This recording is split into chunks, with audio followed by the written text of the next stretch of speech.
We understand the pain that is causing the people that lost many friends, many family members, our firemen, our policemen. To say to the people of America, to say to the people of New York, we will not build this mosque. We understand how painful it is to you. American Jews will not wear a burqa.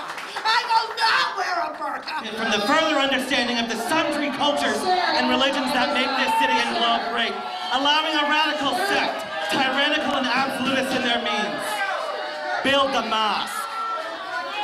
The plan to build the Mosque and Cultural Center has ignited New York and the nation. Because look, it could have been you and it could have been me in that building. It was us that was targeted.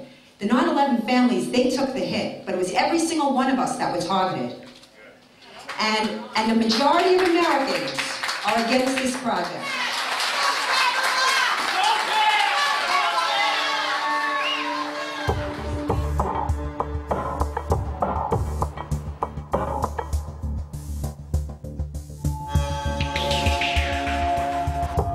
It's the location, here, just 2 blocks from Ground Zero, that is causing such offence. The last thing you hear these men screaming when they drive that plane to the ground at 580 miles per hour is Allahu Akbar. God is great in Arabic. Deborah Burlingame's brother Charles was a pilot with American Airlines. He was killed in the September 11 attacks when his hijacked plane crashed into the Pentagon. To build a towering mosque with a commanding view of Ground Zero, 600 feet from where the North Tower fell, and where atrocities were committed in the name of Islam, I think that that is an audacious act, utterly insensitive. Deborah is busy fanning the opposition to the mosque. You'll get an 18-page document. The first part of it is in Arabic, the last part of it, the other half of it is in English, which lays out the entire plan for infiltrating America. She believes that Muslim extremist groups are trying to infiltrate the United States, to convert Americans and spread extremist messages. She's worried the mosque project could be part of a bigger plan. And when they say by their hands, they mean that we're going to help them because they're going to get into all our social, political, cultural institutions. The idea of Muslims praying near Ground Zero has now blown up into a major national debate. But let me be clear. As a citizen and as president, I believe that Muslims have the right to practice their religion as everyone else in this country. And that includes the right to build a place of worship in a community center on private property in Lower Manhattan in accordance with local laws and ordinances. This leader of the free world has such power in his words. He should utilize that power in the word to represent the will of the people and not underestimate the wisdom of the people in America. And the overwhelming majority of Americans right now are saying, Mr. President, no, this hurts. There's no reason why this mosque should be built at this site. There's no Muslim population nearby. And many 9/11 families object. This ground is sacred. Where we weep, they rejoice. That mosque is a monument to their victory and an invitation for more. But we Americans will be heard. Join the fight to kill the Ground Zero Mosque. But if we look... Brooklyn-born real estate magnate Sharif Al-Gamal doesn't seem like a Muslim extremist waging a war. He's responsible for the mosque development proposal. Dude, the bigger you get, the more problems you have. Al-Gamal can't believe his project has turned into a national political issue. Shocked. I would have never imagined that I would be sitting with Sophie from Dateline Australia asking me questions about this simple project. Shocked. Where are you from? Bangladesh. Good people. Where are you from? Brooklyn. It's Friday prayer time, and Al-Gamal wants me to see the Muslims who are peacefully using the building he has purchased. There's a tremendous need for this facility within the Muslim community, but and once we start getting the community center aspect of it opened, it's going to show the tremendous need from a community aspect as well. Here you go. Assalamu alaikum. Come inside. Okay, good. You should. Okay. Thank you, brother. The first part of the salah is the of course. Al-Gamal says the American media has misrepresented his project by simply labelling it as a mosque at Ground Zero. Are you leaving? He says they've failed to explain that the plan is for a community centre that will also house a pool and a library, and that you can't even see the building from Ground Zero. The mosque, or the religious Islamic component of the project, is going to be less than 10%.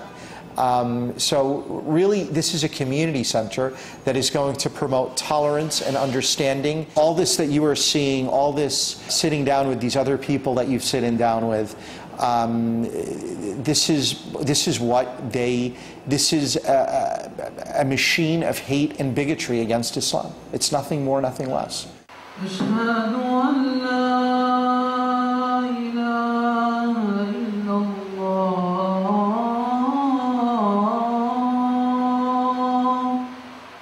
The negative things that have been happening in the name of Islam is not Islam, does not represent Muslims and does not represent Islam.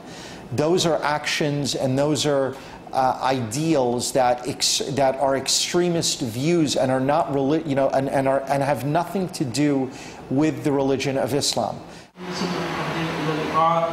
What we are doing has no reflection or association with the horrific events that happened at 9/11. It's the complete opposite. But for many New Yorkers, the events of 9/11 are inextricably bound to Islam in a negative way. Not at Ground Zero! In June, online activists organised a rally against the mosque, attracting around 5,000 New Yorkers. It is unconscionable to build a shrine to the very ideology that inspired the jihadist attacks at Ground Zero, right there. Right-wing anti-Muslim blogger and author Pamela Geller was one of the key organisers of the rally. Hi, can I get a medium coffee? She has formed an online action group called Stop Islamization of America. Pamela argues that Muslim groups are becoming too powerful in the United States, and that the fight against the mosque is part of resisting a wider Islamic takeover of America. A woman in Florida working at the Rising Star Company was fired because she actually ate a bacon, lettuce, and tomato sandwich in the company cafeteria.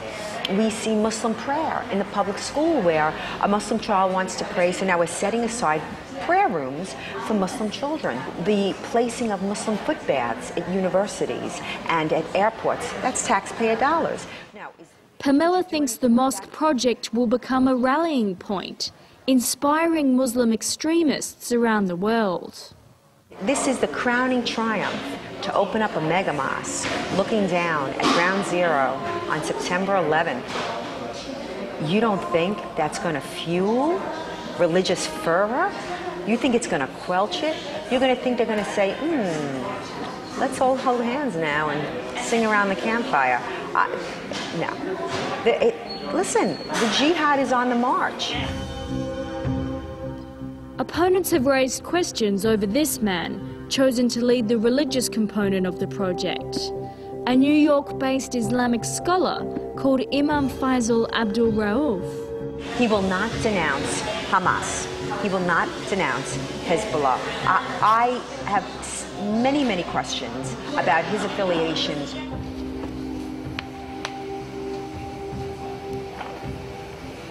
What's this, Daisy? This is our effort to show that violence of all forms is unacceptable. Daisy Khan is the wife of Imam Faisal Rauf and the head of the American Society for Muslim Advancement, the organisation they co-run. She says her husband has no ties with any militant Muslim organisations. For the record, he has absolutely no links. He has never met anybody. He does not know anybody. He has no association whatsoever. It's completely baseless accusations. For the record, does your organisation condemn those groups? We condemn all forms of terrorism. I'm unable to speak with Imam Rauf himself because he is preparing to travel to the Middle East as part of an official US State Department-sponsored trip. He's also worked with the FBI on counter-terrorism efforts.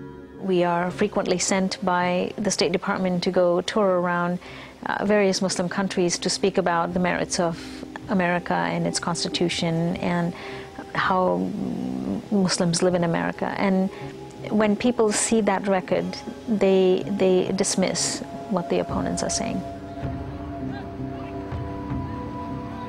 All over America, Muslim groups wanting to build mosques are running into increasing opposition. This small rally is in support of a mosque project that was recently blocked in Staten Island, New York by local residents. We wanted to let people in New York City as well as Staten Island know that there are non-Muslims that live here who are tolerant, and we are not bigots, and we believe in freedom of speech and freedom of religion. The church was... But many neighbours are happy the mosque will not be going ahead. When we were protesting, we had 300-400 people from the neighborhood protesting against trying to save our neighborhood from terrorism. They say that we're Islamophobes. We're not Islamophobes. We have terrorphobia and we have mosque phobia. Terrorphobia because somewhere in a mosque somebody's preaching terror. And it seems that, not every Muslim is a terrorist, but it seems that terror comes out of mosques. There were actually Muslims coming in the community to buy homes. If they would have built that mosque in the neighborhood, and again, there are no Muslims in this neighborhood, if they would have built that mosque, within 3 to 5 years, this community would have been totally transformed into a Muslim community. Okay? With that comes Sharia law and a change of way of life for this community, and we didn't want that here. So you're worried that Muslims will buy houses and implement Sharia law in Staten Island? Absolutely. Absolutely.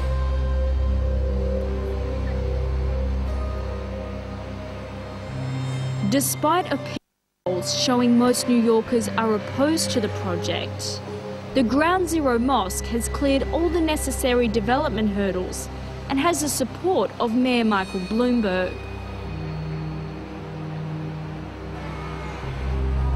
But mosque opponents aren't giving in. They are now planning a national day of action on September the 11th, with protests held across America. What has happened is that people, groups, organizations, individuals who have agendas of hate and bigotry against Islam have used this project to amplify their own agendas. That's why it's very important that we build this project and that we build this community center. And they will see that we are just like them. There's no difference between us.